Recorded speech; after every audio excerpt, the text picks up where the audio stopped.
तो इस प्रश्न में हमें ये दिखाना है कि ये बायां पक्ष और ये दाहिना पक्ष ये दोनों आपस में बराबर हैं, हमें यही सिद्ध करना है। ठीक है, तो आप देखिए इस प्रश्न के नीचे यहाँ पे संकेत दिया गया है, वाम पक्ष और दायां पक्ष को अलग अलग सरल कीजिए।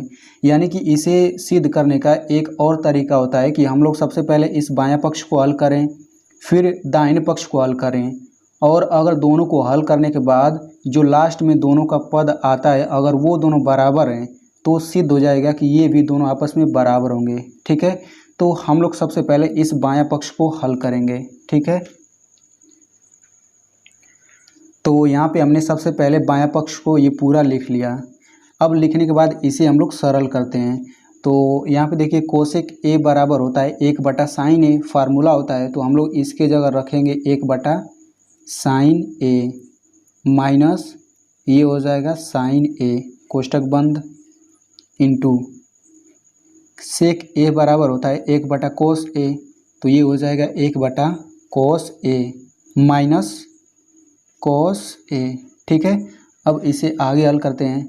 तो यहाँ पे देखिए sin ए से इसमें हम लोग sin ए में गुणा कर देंगे, तो ये हो जाएगा 1 माइनस sin स्क्वायर ए बटा sin ए, इतना हो जाएगा। फिर इंटू यहाँ से cos ए का इसमें गुणा करेंगे तो ये हो जाएगा 1 माइनस cos स्क्वायर ए बटा cos ए। अब इसके बाद से देखिए हम लोग यहाँ पे सर्वसमीका का यूज करने वाले हैं। तो सर्वसमीका होता है cos स्क्वायर ए प्लस sin स्क्वायर ए बराबर 1 होता है। ठीक है ना, तो यहाँ से इसे हम लोग इस तरह भी लिख सकते हैं, cos स्क्वायर ए बराबर sin स्क्वायर ए को हम लोग इधर भेज देंगे तो ये माइनस में हो जाएगा 1 माइनस sin स्क्वायर ए। ठीक है, तो यहाँ पे देखिए 1 माइनस sin स्क्वायर ए की जगह हम लोग cos स्क्वायर ए भी रख सकते हैं क्योंकि ये दोनों आपस में बराबर हैं। तो इस तरीके से ये हो जाएगा cos स्क्वायर ए बटा sin ए इंटू, अब यहाँ पे देखिए 1 माइनस cos स्क्वायर ए है तो इसके जगह हम लोग sin स्क्वायर ए रख सकते हैं क्योंकि यहाँ पे अगर हम लोग cos स्क्वायर को इधर भेज दें तो ये sin स्क्वायर ए के बराबर हो जाएगा। तो यहाँ पे ये हो जाएगा sin स्क्वायर ए बटा cos ए। ठीक है, अब यहाँ पे देखिए cos ऊपर 2 बार है और sin भी 2 बार है, और नीचे देखिए sin cos एक बार है, तो एक sin से एक sin कटा, एक cos से एक cos कटा, तो इस तरीके से ये हमारे पास आ जाता है cos ए इंटू sin ए। ठीक है, LHS को हल करने के बाद हमारे पास इतना आता है। अब हम लोग इसी तरीके से RHS को भी हल करते हैं। ठीक है, तो सबसे पहले हम लोग RHS के मान को लिख लेते हैं। यहाँ पे देखिए हमने RHS के मान को लिख लिया 1/tan ए प्लस cot ए। ठीक है, अब हम लोग इसे आगे बढ़ाते हैं। तो इसे आगे बढ़ाने का एक ही तरीका दिख रहा है कि tan ए का हम लोग फार्मूला रखें और cot ए का फार्मूला रखें।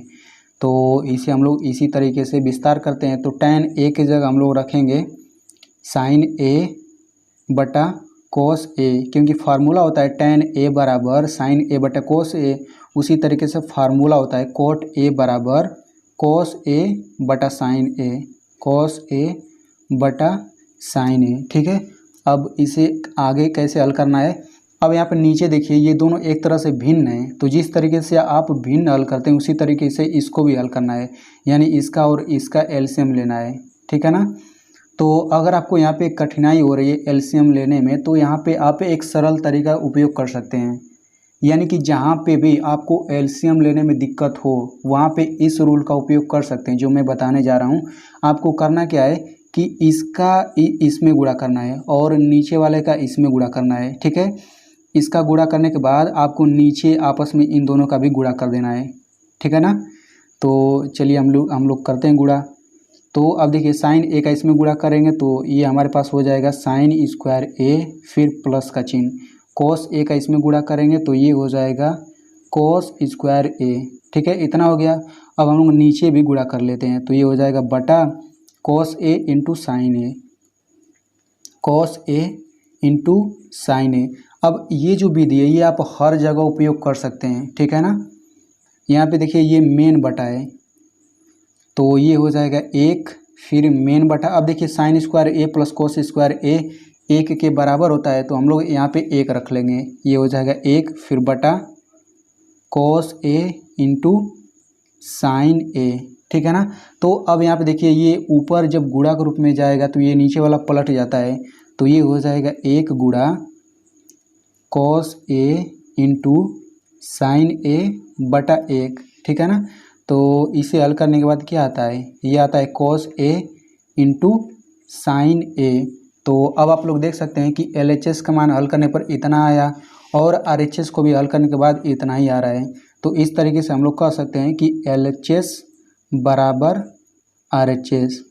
तो दोस्तों इस प्रश्न को हमने काफ़ी सरल तरीके से सिद्ध कर दिया।